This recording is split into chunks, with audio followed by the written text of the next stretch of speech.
With the recent retirement of 168-pound undisputed champion Terrence Bud Crawford, the titles are now up for grabs. And one title in particular, the WBC super middleweight crown, not only is it available, it was the one that they stripped from Bud Crawford for not paying the sanctioning fees. But that title, it was suggested that possibly we could see Christian Mbilli take on Sheeraz. Even though the WBC ordered this fight, it's not going to happen. You see, things about ordering fights with these sanctioning bodies, yeah, they'll order them, but that doesn't mean it'll go through. And sometimes that means that one or even both of the participants of a showdown may not necessarily want to face a hard opponent in order to win the crown. Let's talk about this a little bit more, because this is happening very often in the sport of boxing, and it's something that needs to change.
Here we go again, where once a fight has been ordered, the participants decide they don't want to face one another.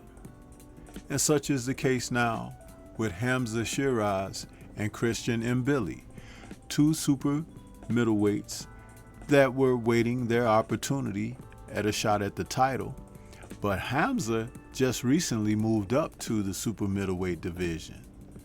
And though he's ranked number 3, after drawing in a middleweight title opportunity last year against Carlos Adames, Christian Mbilli has been campaigning at the division for a while and has fought even a couple of title eliminators and is still not getting his title shot.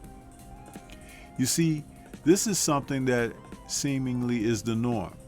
A sanctioning body will order a fight, and the participants being ordered won't follow through because a deal can't be made. And according to Boxing Scene, the WBC has confirmed that Christian Mbilli Sheeraz title fight is no longer in play. In an article that was written by Jake Donovan on January 20th, 2026. The link will be in the description box. There was a point where Sheeraz had 3 different title fight options from which to choose. The latest ruling pushes that choice closer to 1. WBC President Mauricio Suleiman has confirmed that the ordered super middleweight title fight between Sheeraz and Christian Mbilli is no longer in play.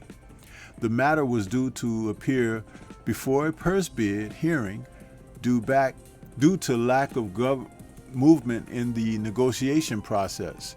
It is now scrubbed from the calendar altogether. Think about that, people.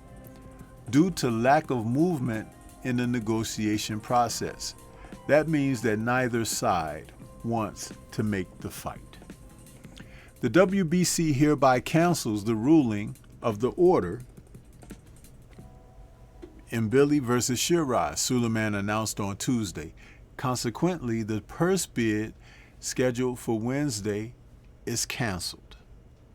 Mbilli, whose record is 29-0 with 1 draw and 24 KOs, a Cameroonian Frenchman based in Montreal, is still the sanctioning body's interim 168 pounds titleist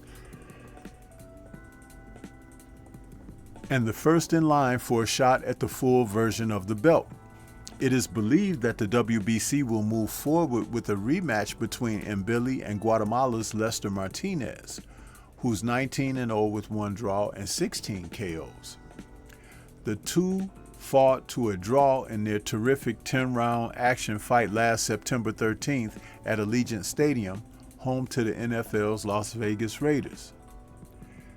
Fittingly, the bout served in supporting capacity to Terrence Crawford's historic win over the undisputed 168-pound champion, Saul Canelo Alvarez. Crawford opted to call it a career just 3 months later, thereby parting ways with all of the titles he collected that night.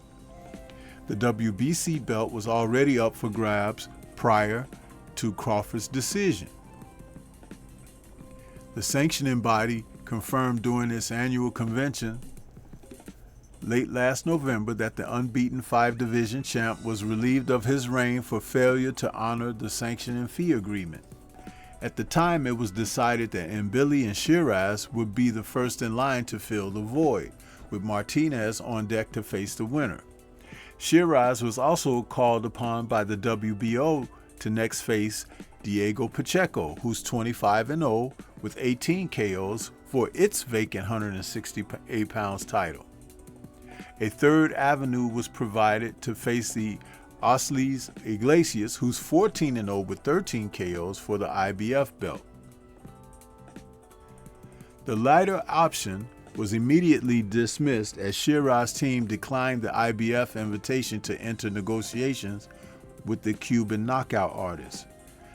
Spencer Brown, Sheeraz's manager, teased the possibility of the Mbilli fight for the WBC title as very much on the table. However, the claim turned out to be a red herring, as the clear play all along seemed to be for the WBO belt. The timing of an ordered Mbilli-Martinez rematch comes as the first meeting was voted as the sanctioning body's best fight of 2025. It resulted in a lone blemish on the records of both boxers. Neither has fought since. You know, when you think about these situations and the games that are being played, Diego Pacheco is the one dark horse in these negotiations and considerations because he is thought to be just coming out of a prospect stage and the least experienced guy because of his youth to test the waters in championship opportunity against these other fighters. But when you think about Mbilli and Sheeraz, that was actually the best fight to make because Mbilli deservedly has been in the position to fight for a title and he deserves it. Sheeraz, who came up from a lighter division, is a guy that we can tell that the Saudi Turki Al-Sheikh really likes him and wants to see him with a world title. So he's keeping him in the play, but at the expense of these other matches. Now the WBO is the belt that Diego Pacheco will be the one that can fight Sheeraz for, but are they considering Pacheco a cakewalk? I think that because of both men being over 6'3" in the division where everyone else is a lot shorter than them, they should fight each other because these two giants need to cancel each other out. But at the end of the day, Pacheco needs to fight with an edge because they're being very dismissive of him. The fact that Mbilli could take on the likes of Lester Martinez in a rematch and possibly win the title out of that, that's pretty good for him. But that whole thing about the IBF title fight with Osleys Iglesias, probably the best fighter out of the lot. No one wants to fight the Cubans.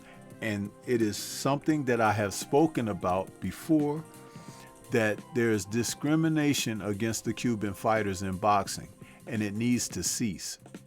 At the end of the day, when we've looked at guys like Christian Mbilli and Hamza Sheeraz, they both can bring interest, but they are not necessarily the best that the division has to offer.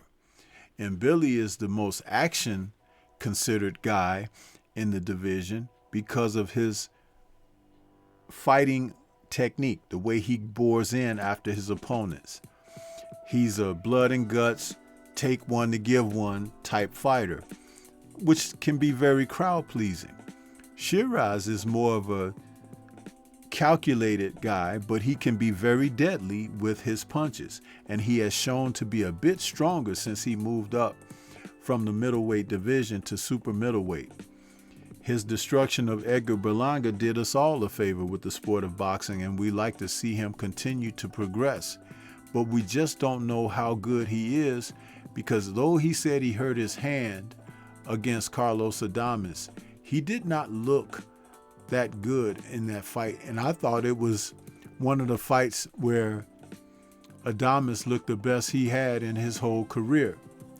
And I would like to see Adames get that opportunity to face another fighter where he can earn a great purse, because I believe that Adames has got something to prove. At the end of the day, these two men should end up facing each other, even if it's not for the WBC title, because they're the best of what the division have to offer at this time, with Osleys Iglesias breathing down their necks. But what do you think? This is Stormy B-Man. Shout out to the mighty LDBC and Liberated Perspective, a third eye view of the world. For more content such as this, please like, comment, subscribe, and share. Let me know your thoughts about what should happen in the super middleweight division now that Terrence Bud Crawford has retired. Leave comments and let's discuss further. Do you think that Sheeraz should get that WBC, IBF, or WBO title shot? I believe that wherever it goes, he's going to have a cakewalk over everyone else.